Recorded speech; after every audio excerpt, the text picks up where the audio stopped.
And one of the best ways that anybody has ever taught me to be mindful of these moments that are these small S sacramental moments and are also like the big S ones. You know, when we rummage backwards through our life, we can't help but bump into our baptism and our confirmation and reconciliation and Eucharist and all, you know, for Chris and I, marriage.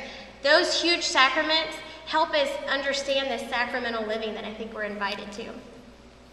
But the tool that I was taught years ago, it was actually on a silent retreat many months after Katrina in New Orleans. Like Kathy said, I'm from Baton Rouge. I was on a silent retreat at the Cynical Retreat House in New Orleans. And obviously, many of us who were here, it was an all-women silent retreat, and I think many of us were bringing the question to that retreat of, where in the world is God? You know, we just watched an entire city that we love suffer.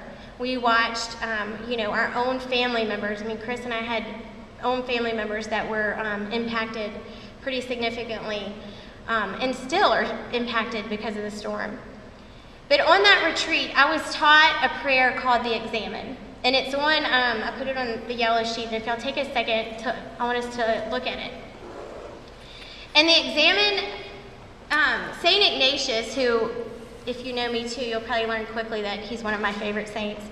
But St. Ignatius said, if you pray any prayer at all, this is what he said to his brother Jesuits, pray the Examen. Because I think what the Examen does is it helps us be aware of, A, where God's working in our life. And it also, and we're going to talk a little bit more about this in a second, it helps us be aware of kind of what is getting in the way of helping us put God first in our life. You know, so more specifically, you know, where are those moments of our sin? What are the temptations? What are the things that get in the way?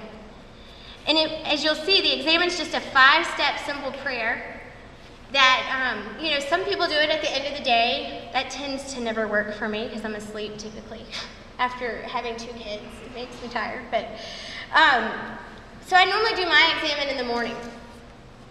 But whenever you do it, it's a very simple prayer. It takes about maybe 10, 15 minutes. And it's truly a rummaging backwards of your last 24 hours. And so it just starts with a simple prayer to the Holy Spirit, asking to see your day, to see our day as the Holy Spirit saw it. And then we move into step 2, which is kind of really looking back on our day and saying, what is jumping out at us that we're thankful for? You know, because those moments that we're drawn to, that we're full of thanksgiving about, tend to be moments where God is speaking to us and revealing something to us about his love. And then steps 3 and 4, and I sometimes kind of do these jointly, and I mean, you just kind of have to test it and work it out for you. But it's really 2 questions of, where did I see God today? Where did I feel God's presence?